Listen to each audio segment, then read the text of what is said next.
Hello and welcome to my YouTube channel, The School of Love.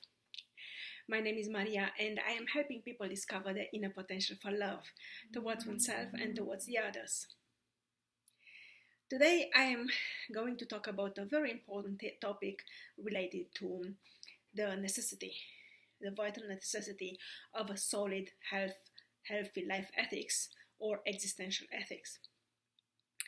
This is a new video from the series What I Wish I Knew When I Was Younger, and it is meant to offer insights, practical insights into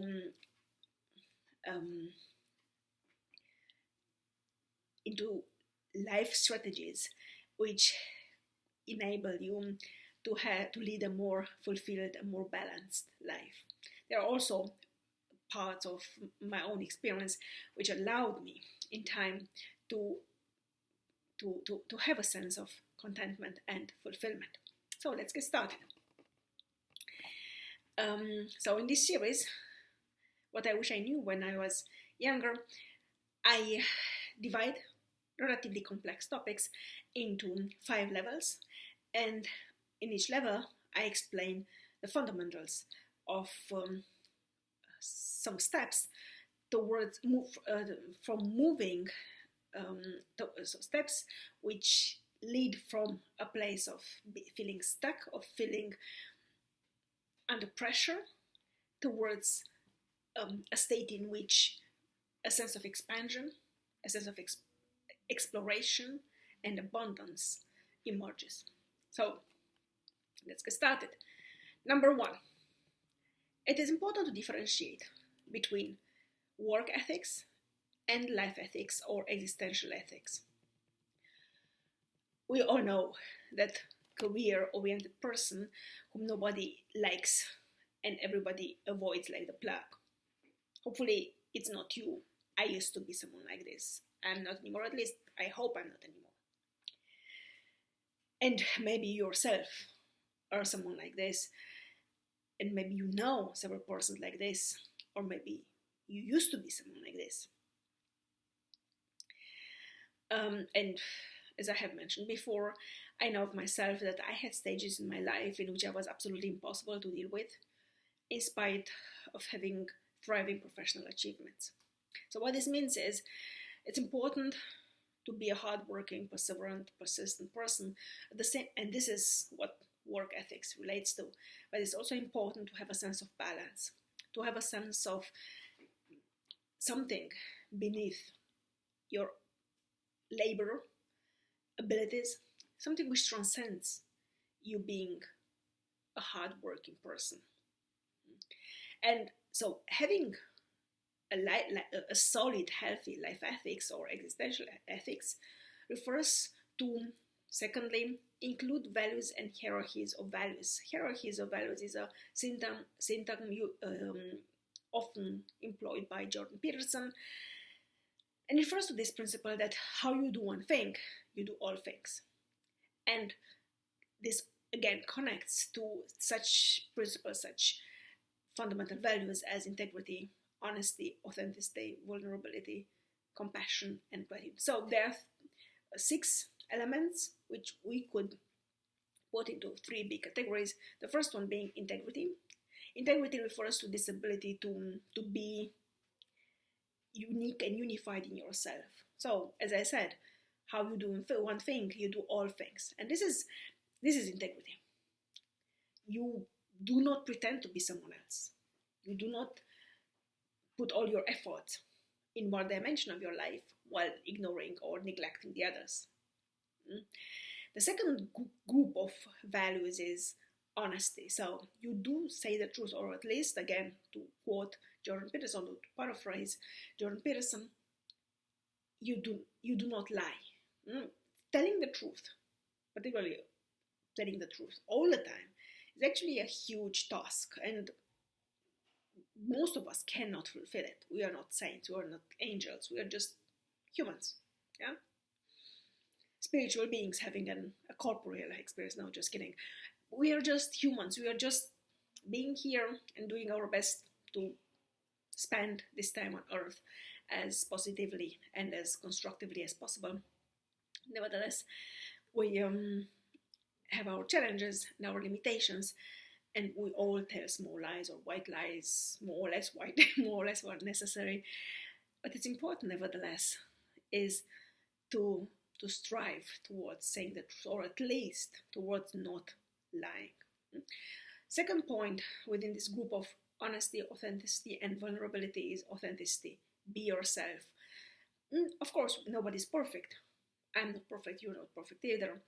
But striving to be authentic, striving to know who you are, strive and to improve who you are, in spite of everything, that's authenticity. And then from authenticity comes vulnerability. This means showing the others your true self.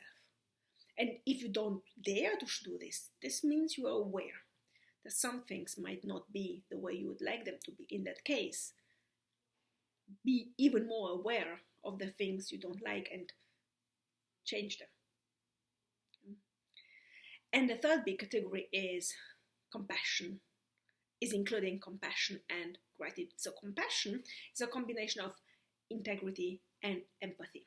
Empathy refers to this ability to feel what other people are feeling and to feel it on an emotional level, not cognitively as narcissists and psychopaths do.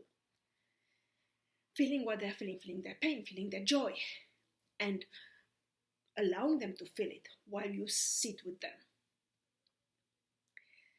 without losing yourself. That's the caveat. Do not lose yourself in the emotions of others. This is where integrity comes in. This is because integrity puts you in a position to draw boundaries and to enforce those boundaries and to ask people to respect those boundaries. And the bigger part of compassion, what makes actually compassion possible, is a sense of gratitude. So gratitude is not only being thankful for the things you receive, but simply being thankful or grateful, generally speaking. Expanding this sense of being alive towards everything around you, everything that has been there before you were here, and everything that will be here long after you're gone. And gratitude is this sense of expansion which allows you to just be. And then, in a third step, it's important to become aware of what I call the three-dimensionality of individual identity. As a woman in gay case, as a woman, someone who owns her or his own sexuality and who can envision him or herself as a partner to someone else. That as a mother, or in case of men, as a father, which refers to this ability to exist in an immediate environment, which is more or less more often than not family. And the third level, which is being there as a citizen, or as a scientist in my case, as a researcher and a teacher. This means being able to function within a larger society to which I bring my own contribution and impact. So it's important to have a sense of balance among these three dimensions, three levels of one's identity. And of course, there are times when one will prevail. For instance, when the baby is born, I'm more a mother than anything else, than being a woman or a citizen, a scientist. But in time, I must find a sense of balance where my motherhood or my maternity turns into one side of my personality and without obscuring or suffocating the others. The fourth level in constructing a healthy, solid existential ethic is the concept of compound growth or exponential growth. In German, they have a saying that every beginning is hard. Jeder Anfang ist schwer.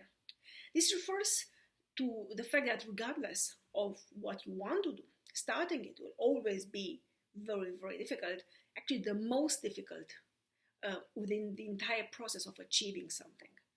And it will be dishearteningly difficult. Nevertheless, it is crucial to keep pushing. And at some point, things will start to add up.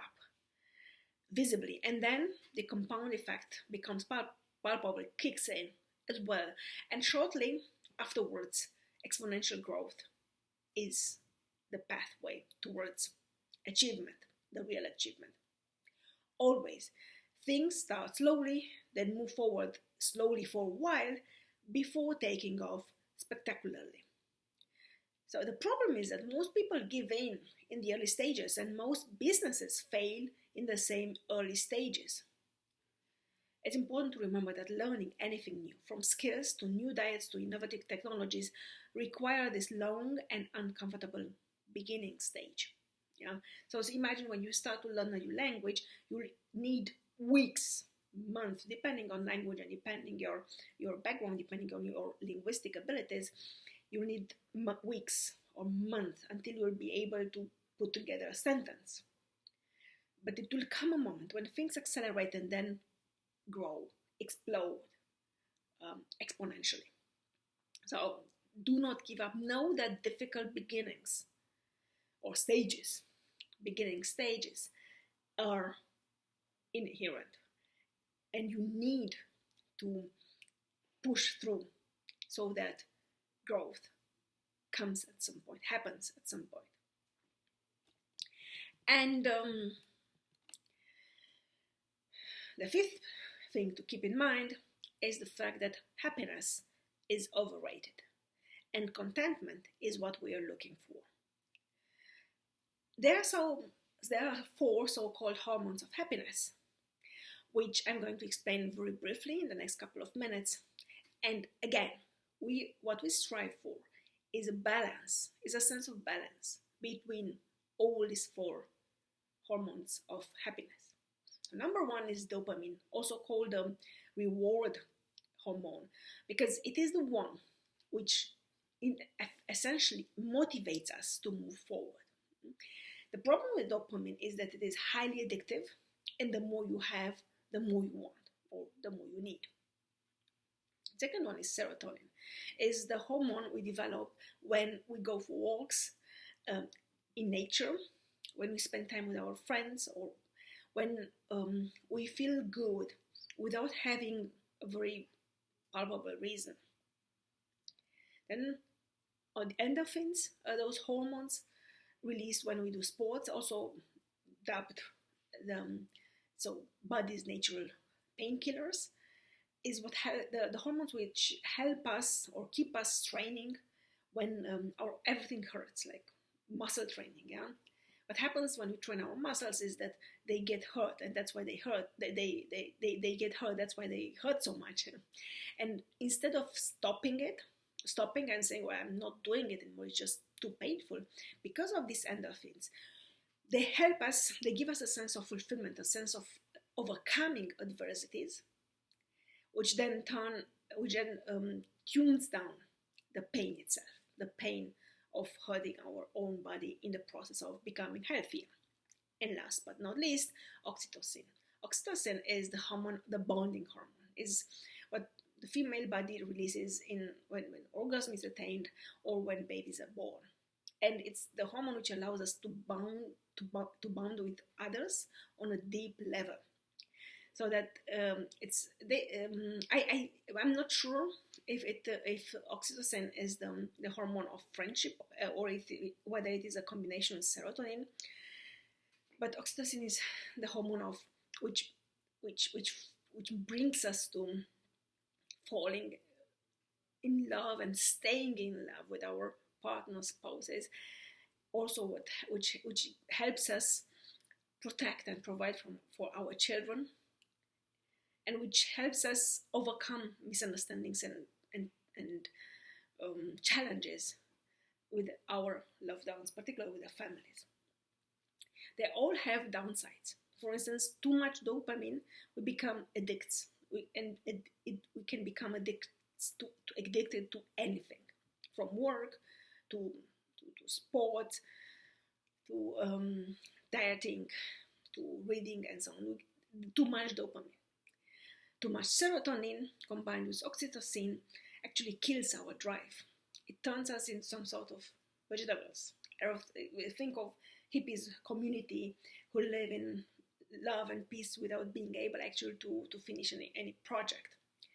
And too much endorphins then combined with dopamine turns us into ruthless competitors who are only pursuing their goals ahead without really taking into account the effects of their actions upon the others. So when building up our existential ethic or a healthy, solid life ethics, it is important to take into account these 5 levels and to strive for a sense of balance, which then leads to a sense of fulfillment and contentment rather than happiness. Thank you for joining me today. I am looking forward to talking to you very soon again. Love and peace to you all.